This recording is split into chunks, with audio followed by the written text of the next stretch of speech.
Hey everyone, today I am here to do a 2-week postpartum update. So it has been 2 weeks and 1 day actually since I had Bentley.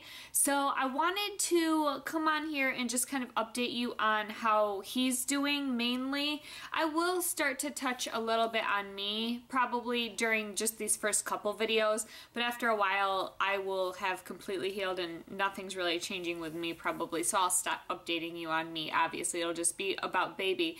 And I don't know how often I'm gonna do these update videos. Maybe every other week. I feel like every week would be a bit much. We'll just kind of see, or maybe when there's a significant change, but probably gonna go towards every 2 weeks updating you. We'll see how this goes. So this first one though, there's a lot of things to update you on. Obviously, the last video, well, I told you about my labor and delivery, but before that it was all about pregnancy. So it's gonna be a big change for these videos, just kind of telling you how baby's doing.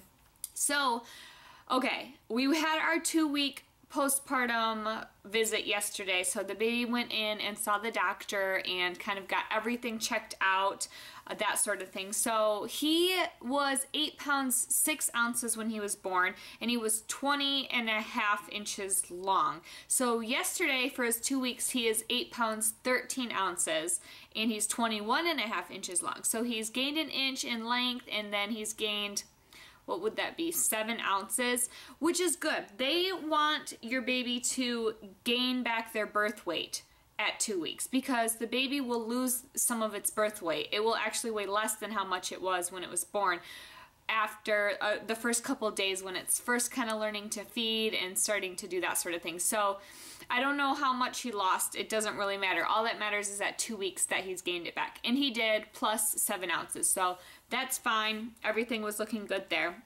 As far as what else they do, they just kind of listen to baby.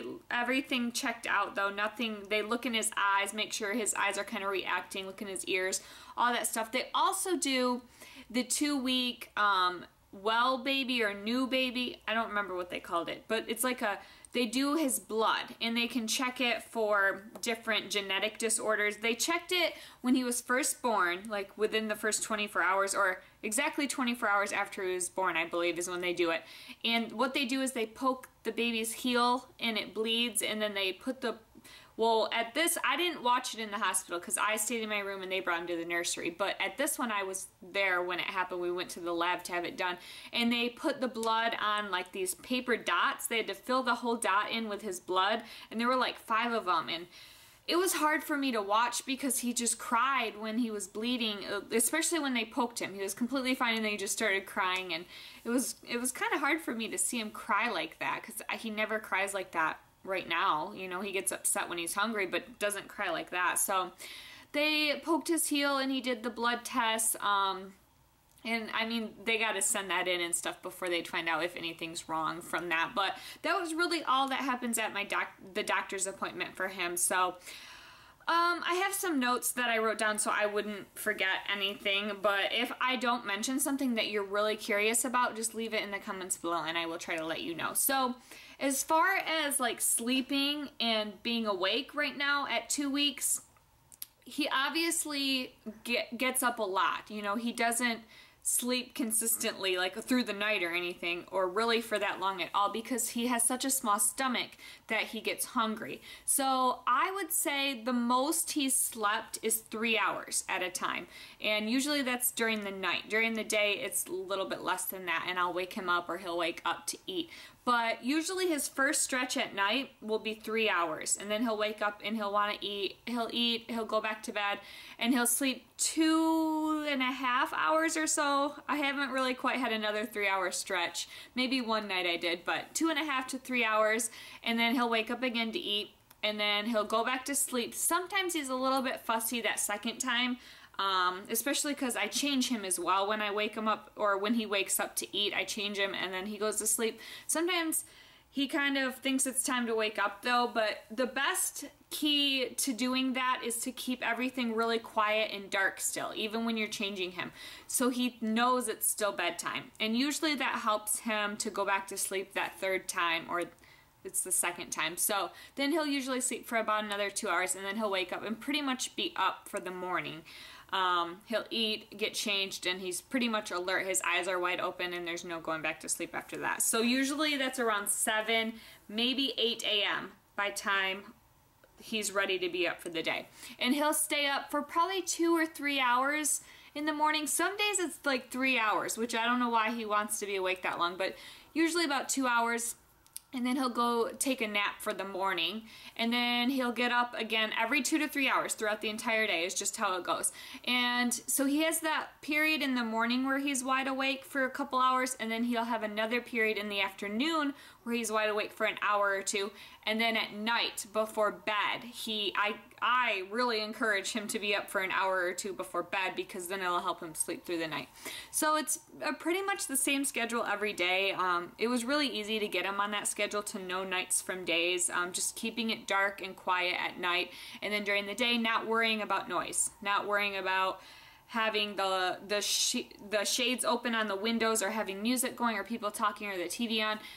Helps him to differentiate between night and day. So that's how he's sleeping right now, is just in those couple hour little periods. Let's see.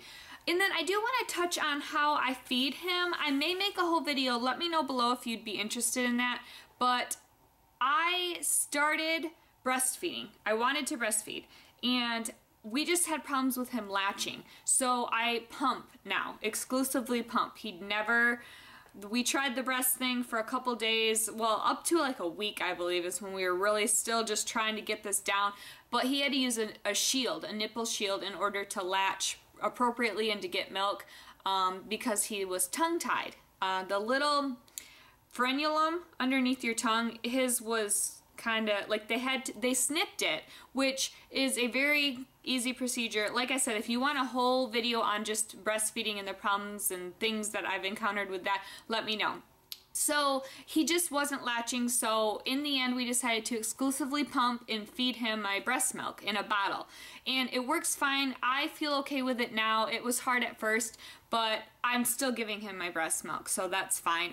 We did have to supplement with formula a little bit when we first got home, because I got a spinal headache from my epidural, which isn't really that common. I think 5 to 10% of women get them, but it's just when your cerebrospinal fluid leaks and causes this horrible headache. It's like from your eyes up, this top part of your head, and it's really bad when you stand up. If you're laying, or even if you're upside down, which just sounds super weird, but if you ever have had one, you know what I'm talking about. I would hang my head off the bed because it just wouldn't, I don't know, it wouldn't have that weird pressure. So I was just down for the count those first couple days we were home.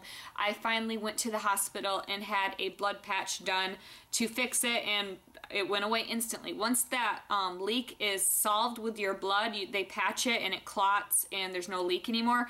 Instantly your headache's gone. It's kind of crazy. So then I was able to start pumping a lot more and really getting back on track with that, and we could stop the formula. But he did have to have formula just because there was no way I could feed him, or even, like, I was just completely out of it for those couple of days. But now he's exclusively fed breast milk. And he does really well with that. We don't have any problems with any sort of thing. Not even really spit up. He spits up sometimes, like most babies are gonna, but nothing crazy, you know, no like projectile vomit or anything. He really handles breast milk well. So that is how he's feeding. I am gonna go ahead and show you my belly though, so that you can kind of see how it is 2 weeks postpartum. Okay, so here is my stomach 2 weeks after having baby. As you can see, I've got a pretty tight fitting shirt on, so you can see I have a little bit of a pouch still going on, but it's firm to the touch, so I'm thinking that my uterus can still kind of contract a little bit more and it'll be easy to lose this. I'm hoping so. I am still bleeding a little bit, so I think it's still kind of contracting and going down. So that's what it looks like with my shirt on. And then I will show you, I did put my belly button ring back in. About a week after I got home, I looked at it and I realized the hole was still pretty much open, so I just was able to easily slip this in. So that's kind of cool. I was able to keep it after all. Okay, lots of stretch marks. Well, over here I have quite a few. These ones were here before I had baby, like these ones back here, but a couple more showed up after I had the baby. And then on my stomach, these ones were here, and then a couple more showed up. They're a little bit lighter though. These showed up recently. And then over here I only have like this section back here. Can't really see. Yeah, down here.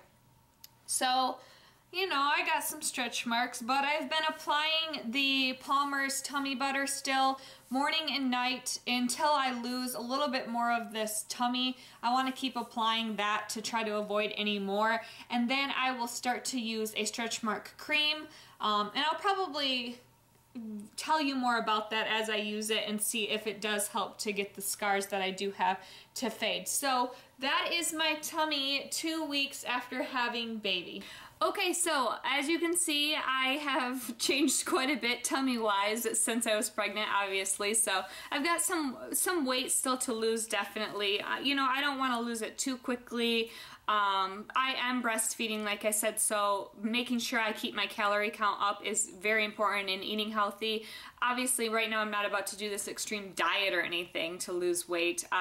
It's gonna come off. It's been slowly coming off. Every day I see a difference, and breastfeeding itself really helps you to lose the weight a lot. Like, in fact, I can feel when I pump, I get cold, and I wondered what that was. Like, I literally am freezing. It can be so hot, and it is hot. I'm here in Texas, but I will be freezing. I will have like a blanket around my body with my, like, because I have like this bra that holds the pump in place so I can pump both sides at one time and not have to hold them. So I will put this blanket around all of me, and I'm just freezing. And at first I thought it was just hormones, you know, doing that, and I'm sure that's part of it, but I was reading online that when you're pumping or breastfeeding, you're taking off those calories, you're feeding your baby, and that can make you cold. To be losing that weight is what's happening. So I do notice that a lot. Every time I pump, I am freezing. So that's really my only update for me. I showed you my stomach. I am taking my vitamins still. I went back to the chewy ones. For a while I was doing those other ones, but the chewy ones were fun. When I first got pregnant, I went through a whole bottle, so I decided to go back to them because they have the DHA in them. The other ones, I had to take a separate supplement for DHA, and it's important to still be taking these, especially if you're nursing. I mean, it's good to take a multivitamin if you're not nursing and you just had a baby, or anytime. But if you're nursing, it's important to be getting a good vitamin to give your baby those nutrients. So I do take this one. It's the VitaFusion. I got them at like Target or Walmart, or they're like everywhere you can get these. So, and you take 2 of these a day, not just one. You have to take 2 of them. So that is kind of my only update, you know, as far as, okay, I'll touch real quick on me recovering. I had 3rd-degree tears, which are pretty bad. If you know anything about that, or if you just research it on the internet, you will see that it's like really deep tears. So they were pretty painful, like recovering, especially those first couple nights in the hospital were horrible. Getting up to go to the bathroom, you know, it's just really painful down there to have that happen. And I'm still recovering. I will be recovering for weeks, if not months, from that. It's just mainly about keeping yourself clean down there so that you can heal properly, and then avoiding any like extreme exercise or strenuous activity, avoiding sex, no tampons, nothing up in there. The idea of something up in there right now is just like, makes me feel really sick inside, the idea of putting anything in there. So it's just, I'm recovering from that. So really, other than that, there's not really a whole lot going on with me. Just taking care of baby. Baby's doing great. As you saw him in my other video, he's sleeping right now, or I would show you. I will insert pictures though of him in this video. I was going to my labor and delivery, but it didn't work out with my camera, but I can with this memory card I'm filming on. So I'll insert a couple pictures that I have of him just kind of hanging out with me at the end of this video. So leave me any questions or comments down below. I love reading your questions and comments, and I will see you all in my next video. Bye.